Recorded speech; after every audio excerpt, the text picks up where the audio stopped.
اللہ پاک ایسے بندے کی توبہ کو قبول فرماتے ہیں۔ یہ بات سمجھ میں آ رہی ہے؟ تو بہرحال انسان جتنا بھی گناہ گار ہو گناہ کر لے، لیکن اللہ پاک مہربان ذات ہے، اللہ پاک کریم ذات ہے، اس توبے کی برکت سے انسان کے تمام گناہ اللہ پاک معاف فرما دیتے ہیں۔ تیسری بات یہ ہے کہ انسان گناہ سے بہرحال بچے، چاہے گناہ چھوٹا ہے چاہے بڑا ہے۔ اب دیکھیں نا، ہم اصطلاح سنتے ہیں صغیرہ گناہ کبیرہ گناہ یا صغائر کبائر۔ صغیرہ کہتے ہیں چھوٹے گناہ، کبیرہ کہتے ہیں بڑے گناہ، لیکن خدا نخواستہ یہ معلومات یہ اس نیت سے نہ ہو کہ اگر صغیرہ ہوگا تو کر لوں گا، کبیرہ ہوگا تو چھوڑ دوں گا، چاہے گناہ صغیرہ کیوں نہ ہو انسان اس کے قریب بھی نہ جائے۔ اور علماء نے لکھا ہے کہ صغیرہ گناہ پر بھی اگر اصرار کیا جائے، اس کو بار بار کیا جائے، پھر وہ صغیرہ نہیں رہتا، وہ کبیرہ بن جاتا ہے۔ تو بہرحال صغیرہ ہو کبیرہ ہو، لیکن انسان یہ دیکھ لے کہ نافرمانی کس ذات کی ہے۔ یہ نہیں دیکھے گناہ چھوٹا ہے بڑا ہے، یہ دیکھے کہ نافرمانی کس ذات کی، وہ ذات بہت بڑی عظمت والی ہے۔ مثال لکھی نا علماء نے، بزرگوں نے، کہ گناہ کی مثال تو انگارے کی ہے۔ انگارہ چاہے چھوٹا سا ہو، ایک چنگاری ہو، چاہے بڑی آگ ہو، دونوں ہی جلا کے بھسم کر دیتی ہے۔ یہ تو کوئی نہیں کرتا نا کہ چھوٹا انگارہ جیب میں ڈال دے، کہیں پر پیٹی میں رکھ لے، گھر میں رکھ لے، اسے پتہ ہے کہ چھوٹا ہے لیکن سب کچھ جلا کر راکھ کر دے گا۔ اسی طرح گناہ اگر چھوٹا ہے تاثیر میں یہ معمولی نہیں ہوتا، یہ انسان کے اعمال کو، نیکیوں کو، روحانیت کو جلا کر رکھ دیتا ہے، خراب کر دیتا ہے۔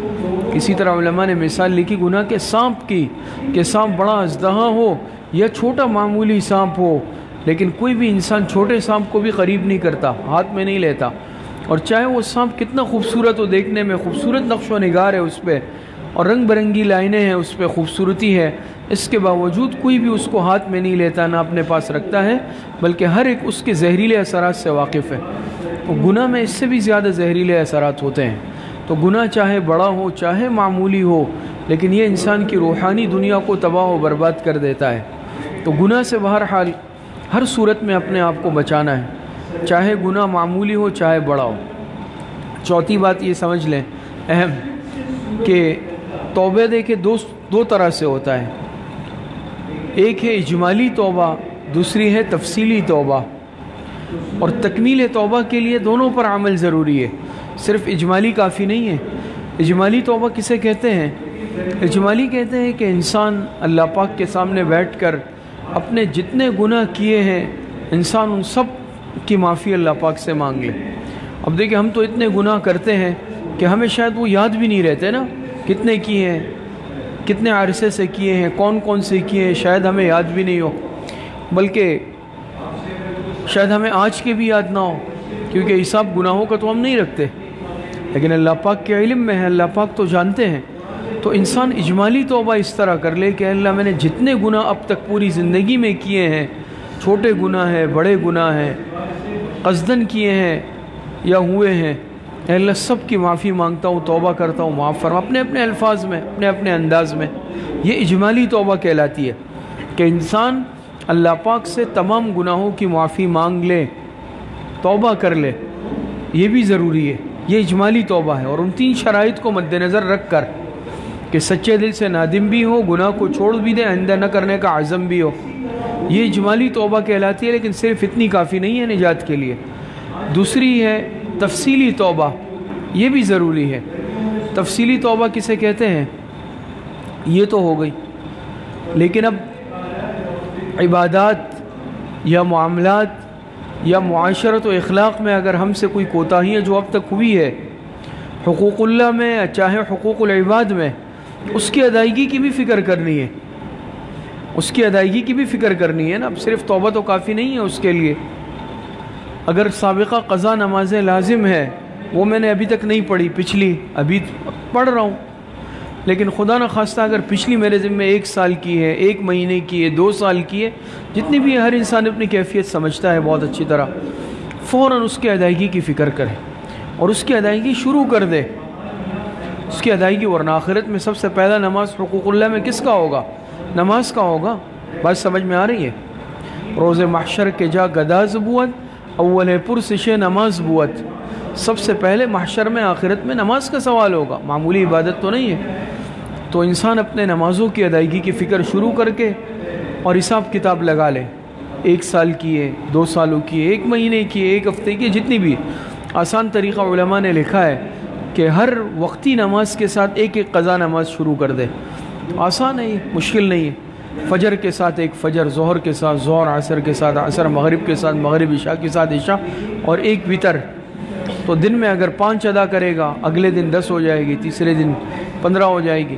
اور اگر زیادہ سالوں کی ہے تو پھر 2 بھی شروع کر دے، ایک نماز کے ساتھ 2 قضا شروع کر دے۔ بہرحال اپنی کیفیت کو دیکھ کر انشاءاللہ ایک وقت آئے گا کہ ذمے سے ساقط ہو جائے گی۔ دوسری چیز، روزے اگر فرض سابقہ زندگی میں بالغ ہونے کے بعد قضا ہوئے ہیں، اس کا بھی حساب لگائے اور اس کے ادائیگی کی بھی فکر کر لیں۔ آسان ہے، ہفتے میں کم از کم 2 روزے رکھ لیں، پیر جمعرات کے دن قضا روزوں کا معمول بنا لیں، مہینے میں 3 ایام 20 کے جو روزے آتے ہیں اس میں قضا روزوں کی نیت کر لیں، زیادہ ہیں تو زیادہ رکھ لیں۔ بہرحال اس کی ادائیگی کی بھی ترتیب شروع کر دیں۔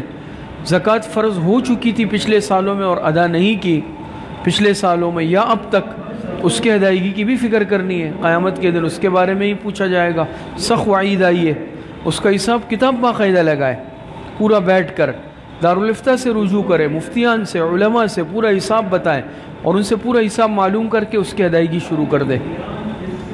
حج اگر فرض ہو چکا تھا اور ادا نہیں کیا تو فوراً جلد از جلد اس کی ادائیگی کی بھی فکر میں لگ جائے۔ تو بہرحال یہ سب حقوق اللہ ہے، اور اللہ پاک نے توبے کی توفیق دی ہے تو انسان ان عبادات کو بھی فوراً ادائیگی کی فکر میں لگ جائے۔ بات سمجھ میں آ رہی ہے؟ دوسری چیز ہے حقوق العباد۔ اس کا معاملہ علماء نے لکھا حقوق اللہ سے بھی زیادہ سخت ہے۔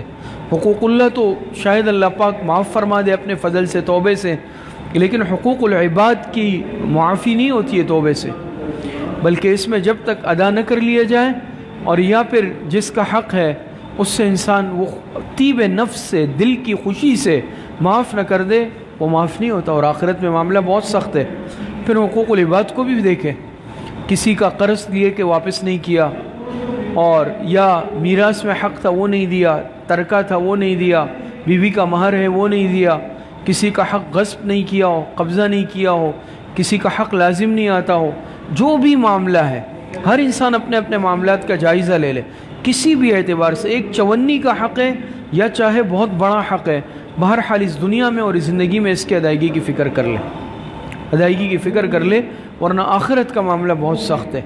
اور جیسے روایت میں آتا ہے نا، تفصیلی روایت ہے کہ آپ علیہ السلام نے پوچھا صحابہ سے کہ بتاؤ حقیقی مفلس کون ہے، حقیقی مفلس کون ہے؟ صحابہ نے عرض کی جس کے پاس مال اور دولت نہ ہو۔ آپ علیہ السلام نے فرمایا نہیں، حقیقی مفلس وہ ہے قیامت کے دن ایک شخص آئے گا، اللہ پاک کے سامنے لایا جائے گا، اس کا نام عمل نیکیوں سے بھرا ہوا ہوگا، نفلی نمازیں، نفلی روزیں، نفلی صدقے، نفلی حج عمرے، بہت عبادات نیکیاں ہوں گی، لیکن دوسری طرف اس نے لوگوں کے حقوق میں حق تلفیہ کی ہوگی، کسی کی غیبت کی ہوگی، کسی کو مارا پیٹا ہوگا، کسی کے مال پہ قبضہ کیا ہوگا، کسی کا حق ادا نہیں کیا ہوگا، وہ لوگ آئیں گے اور اپنا مطالبہ کریں گے حقوق کا۔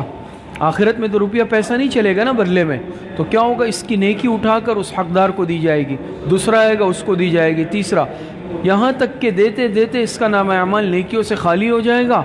حقدار اب بھی لائن میں لگے ہوں گے، مطالباتی، مطالبے والے اب بھی ہوں گے، اللہ ہمیں حق دلوائیے۔ اب تو اس کے نام اعمال میں نیکیاں ختم ہو گئی، اب کیا ہوگا؟ اب ان کے گناہ اٹھا کے بدلے میں اس کے نام اعمال میں رکھنے شروع ہوں گے، یہاں تک کہ اس کا نام اعمال گناہوں سے بھر جائے گا اور اللہ پاک فرمائیں گے اس کو جہنم میں ڈال دو۔ آپ علیہ السلام نے فرمایا یہ حقیقی مفلس ہے، آیا اس عمل میں کہ آیا اس حال میں کہ نام اعمال نیکیوں سے بھرا ہوا اور جا رہا ہے جہنم میں اس حال میں کہ نام اعمال گناہوں سے بھرا ہوا۔ مفت میں اپنی نیکیاں دے دی نا، کیونکہ حق تلفیہ کی حقوق العباد میں، تو بہرحال اس کا معاملہ بہت سخت ہے۔ دنیا میں بہرحال جو بھی ہے، جیسے بھی ہے، انسان اس کی فکر کر لے، جتنی زندگی اللہ پاک نے دی ہے باقی ہے، اس کو انسان توبہ استغفار کے ساتھ اور نیک اعمال میں گزار لے، اپنے گناہوں سے توبہ کر لے، اللہ پاک کی طرف رجوع کر لے، حقوق اللہ اور حقوق العباد کی ادائیگی کی فکر میں لگ جائے، اور یاد رکھے دیکھیں یہ نیت جو ہوتی ہے نا، یہ بہت بڑا عمل ہے۔ اگر آج سے میں اس فکر میں لگ جاؤں کہ بھئی مجھے اپنی نمازیں پڑھنی ہے سابقہ، روزے قضا رکھنے ہیں، میں شروع کر دوں، لوگوں کے حقوق بھی ادا کرنے شروع کر دوں، تو اس میں اگر انسان کا انتقال بھی ہو جائے، اس نیک نیتی کی بنا پہ اللہ پاک کی ذات سے امید ہے کہ اللہ پاک باقی سب معاف فرما دیتے ہیں۔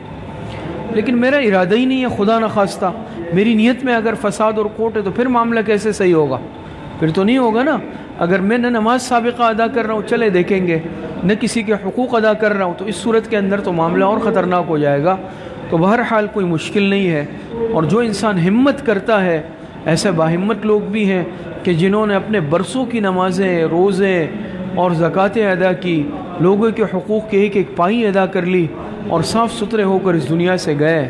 بہرحال اللہ پاک نے ہمیں بھی موقع دیا، ہمیں بھی زندگی دی ہے، تو انسان ان حقوق کی ادائیگی کی فکر کر لے، اس کا اہتمام کر لے۔ زندگی کا کوئی بھروسہ نہیں ہے، کب موت آ جائے، موت کے وقت کا معلوم نہیں ہے، تو ان حقوق کی ادائیگی کی فکر کرے۔ اور دوسرا، جب معمولی بھی گناہ بشری تقاضے سے ہو جائے، توبہ استغفار میں دیر نہیں کرے، توبہ استغفار میں تاخیر اور دیر قطعی نہیں کرے، فوراً توبہ استغفار کر لے، اللہ پاک کے سامنے رجوع کر لے، اللہ پاک تمام گناہوں کو معاف فرما دیتے ہیں۔ اللہ پاک صحیح عمل کی توفیق نصیب فرمائے۔ وآخر دعوانا ان الحمد للہ رب العالمین۔